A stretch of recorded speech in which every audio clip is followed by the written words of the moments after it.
Okay, this is a fly called Ray's shrimp fly, and developed by an old mate of mine, Ray Ellis, wonderful fly fisherman.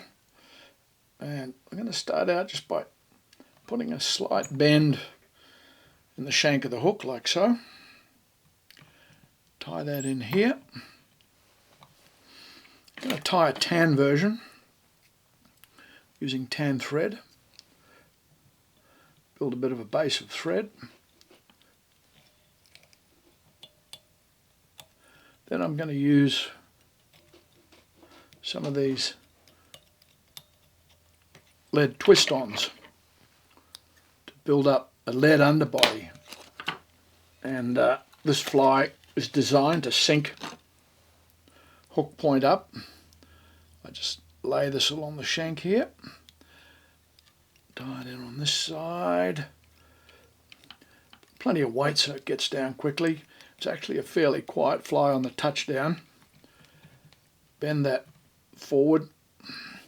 Lovely material. It's very soft lead, very easy to use. Just about the perfect width for a hook shank. Just at this stage I'll get my pliers and just flatten that bit of a lump out there so I get a nice smooth back into it,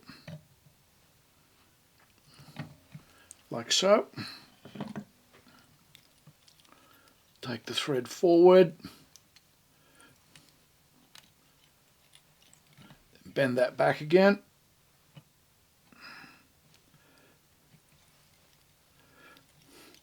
So there's a fair bit of weight on the underside, what will be the underside of this fly. Give that a good coating of thread. Running out of thread here,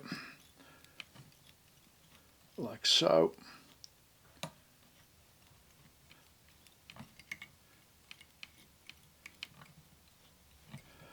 Then, if it's not straight at this stage, you can get your pliers and just gently tweak it straight. There we are, I'm happy with that.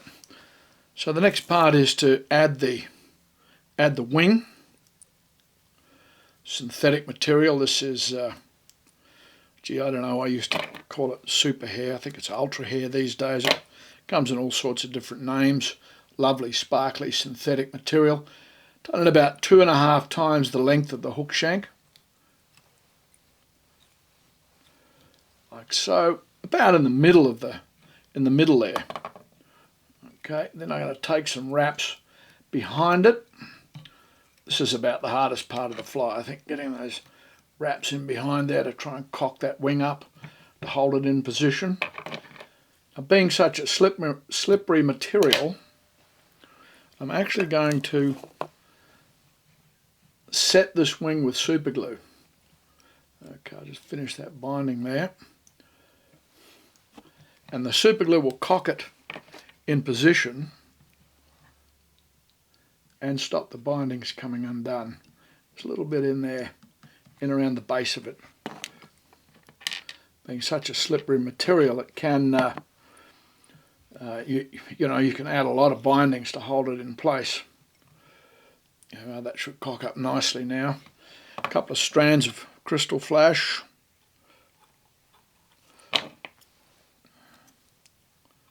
Don't need a lot of flash on this fly.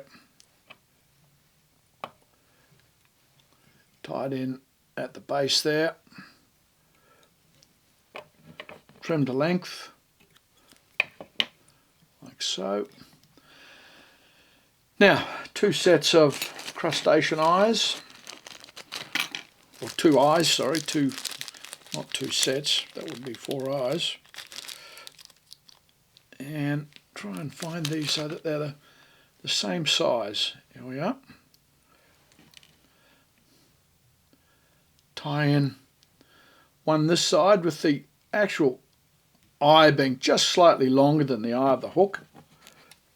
One in this side, one in that side, just slightly upslope to them, slightly up angle.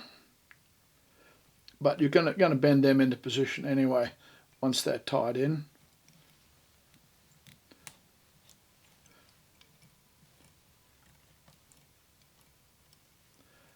bend them back, push them back like that, stand them up, get some wraps in underneath them, help stand them up, trim the butts,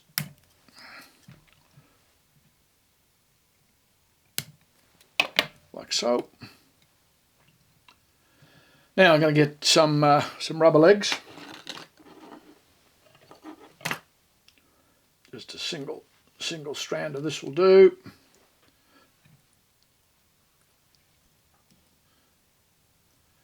One in this side, like so. Just 2 wraps to hold it in place. This whole thing is going to be covered in UV cement to solidify it. Just make sure you use the the natural curve in that legs outwards.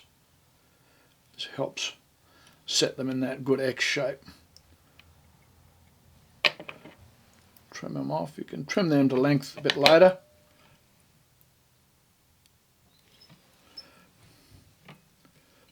Yes, this is just a little tricky whip finish here. Just a couple of wraps because it's all going to be coated in Solares UV cement anyway. Make sure those eyes are straight and level and the legs are straight and level. There we go. Now for the Solares. Let's get that. This is Solares Flex. I've only been giving these one coat, so get plenty in there. Between the legs, yada yada yada. This all, love this stuff. This revolutionised fly tying. These UV cements revolutionised dentistry and revolutionised fly tying. There we go. Get a bit in everywhere. At this stage, you want to make sure those legs are cocked properly. Yeah, missed in there. Plenty around the base. Don't stick the legs down. There we go. Just give that a turn. Make sure everything's nicely distributed. I think I missed in under there. In fact, I know I did. Just a little at a time, rather than going for the big gob.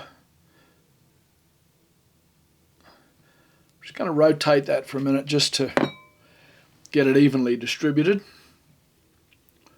Make sure the wing is held in place, like so. Now,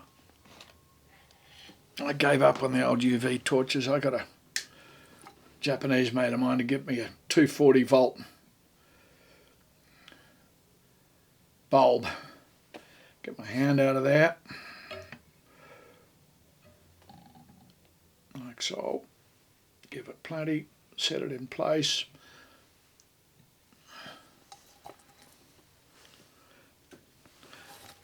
Any last minute adjustments you can do now. There we go, that's basically the fly. You can add some barring to the wing if you wish, or you can just leave it plain. But that's it. It's really, really a good fly.